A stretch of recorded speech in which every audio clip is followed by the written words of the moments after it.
Hey there, I'm SourceMake and welcome to part 5 of the Java series, where we are going to look at arrays, array lists, and the import statement in Java.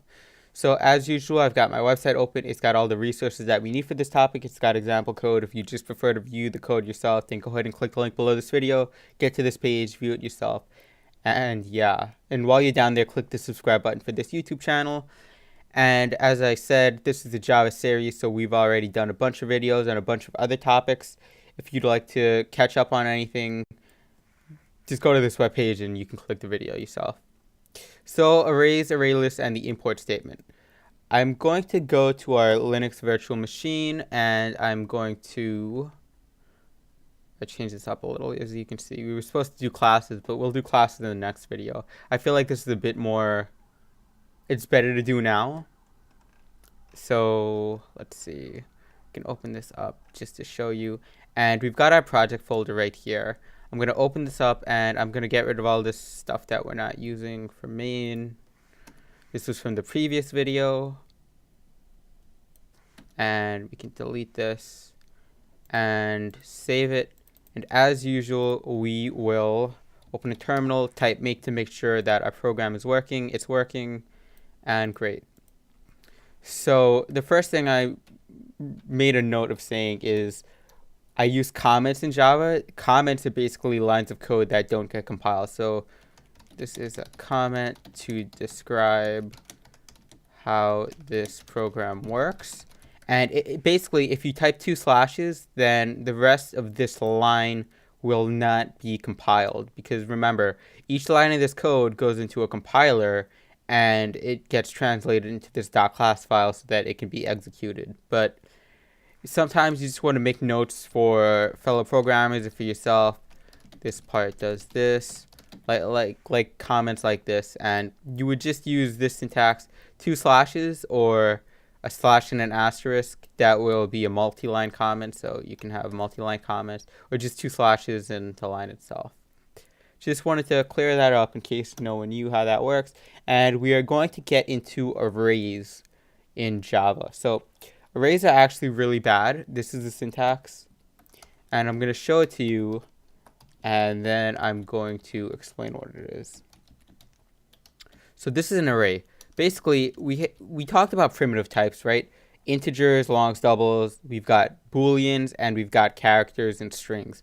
And that's good to declare a variable just for like one particular instance of it, but a lot of the times you need like a list of variables, like I keep saying grocery lists or integers, a list of integers that represent times or something like that. You need a list of the item, and to get those items neatly, instead of declaring a variable every time, you declare what's called an array. An array is just a continuous list of these items stored by index. So the first index is index 0, and that will store the first item in your list. The second item is going to be index 1, and that is the second item of your list. And you can see here we say we have something called myArray. That's the name of our variable, and we declare it to hold integers, and we use these brackets to denote the array. But in Java, what you must do is you must use these curly braces to initialize the array's values. So we initialize the array to have a 0 in the 0 index,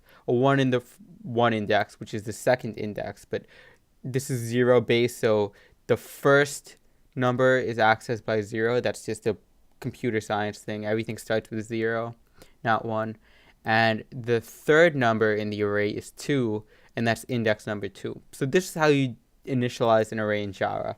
And the way you would access elements is by going straight for the index with these brackets. So in my array, whatever's there in the 0 index, you can change it, and we're going to set it equal to 5.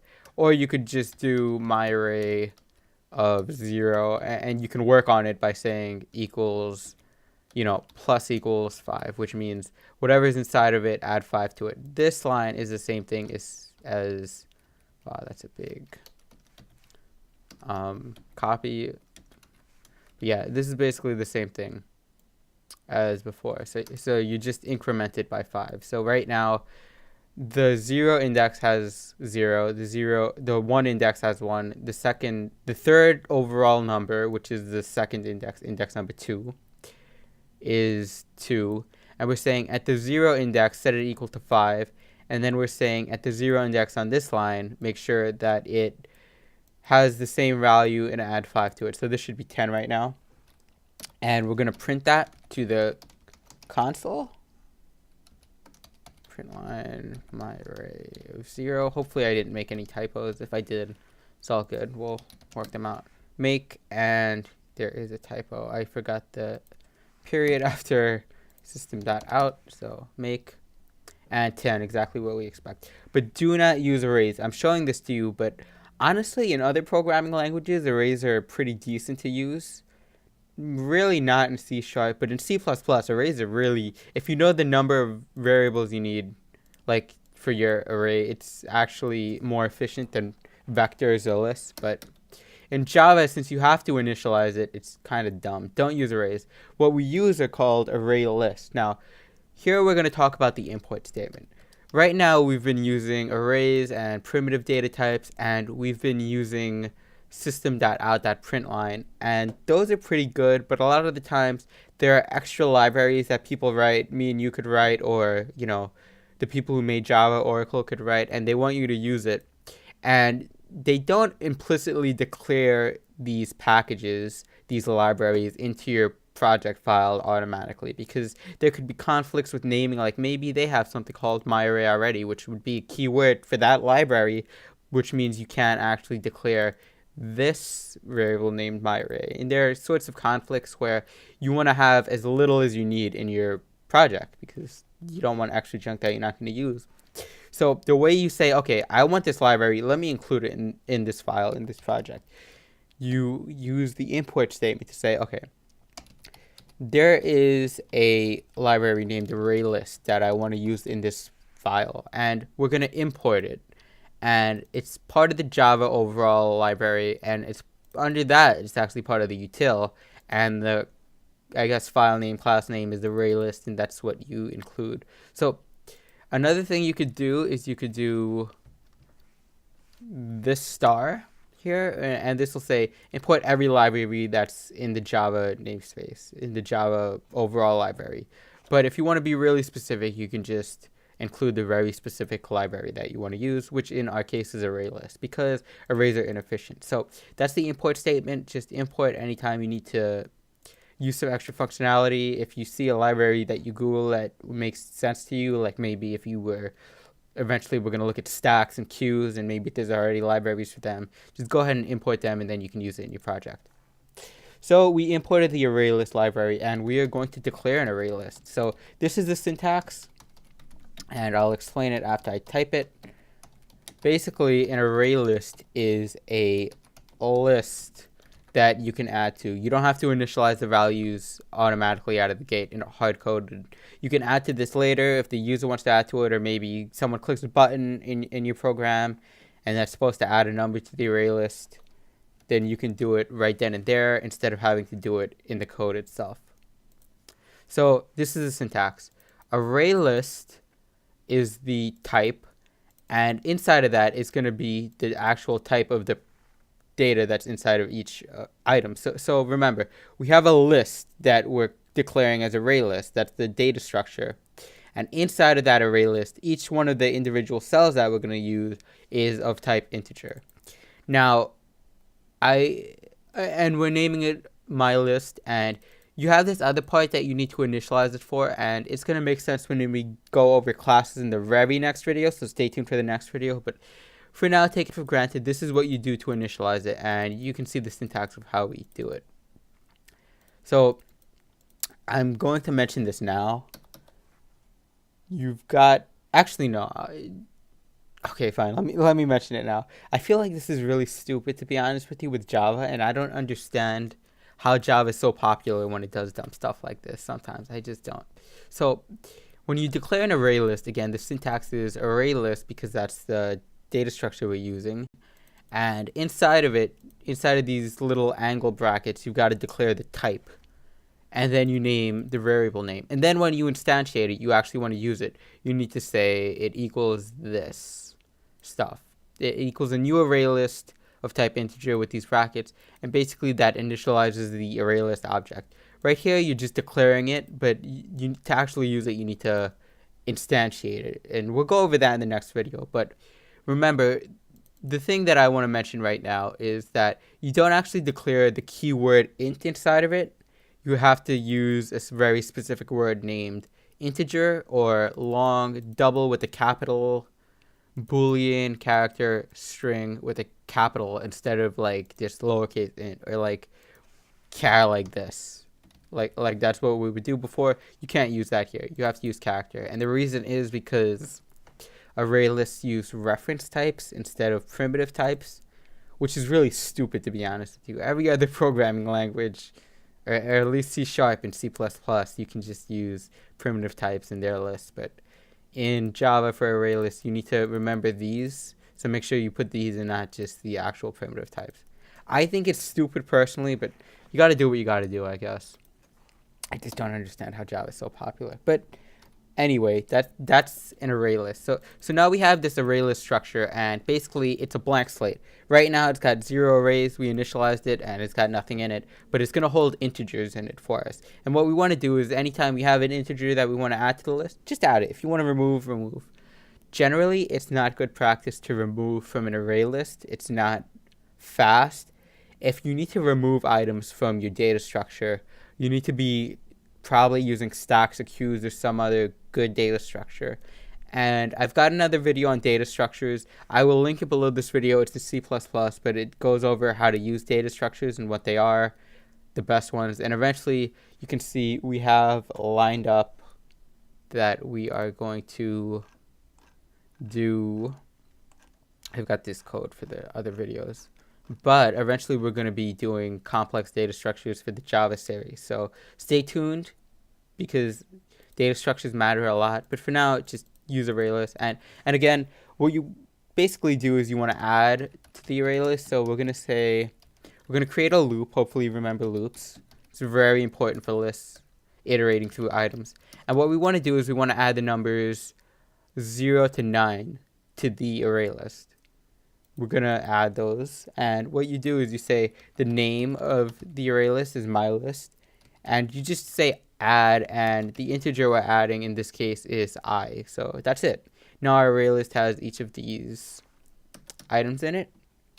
And what do I do next in the code? Okay, now we're going to print them out. And we're going to access them because now they're inside the structure. But how do you get them out later to work with them? Well, how many items are in our array list? We know that it's 10, but sometimes you don't know because you add some random number of items that you don't know beforehand. And what you do is you're going to say int n. You don't have to do this, but we're going to put it into a variable. It's basically mylist.size. That's a property. It's a mylist.size, and we're storing that into a variable named n. This is going to return the number of items in the array list. So right now it's 10, but if you added some other, it was a different value, this is how you would normally access it. And we store it in this integer named n. That's good programming practice. And now we're going to output it. So we're going to say int I equals 0. And this time I is less than n, I plus plus. I hope you remember loops because this is starting at 0, then it's going to go up to the size of the array, and it's basically going to go through every single.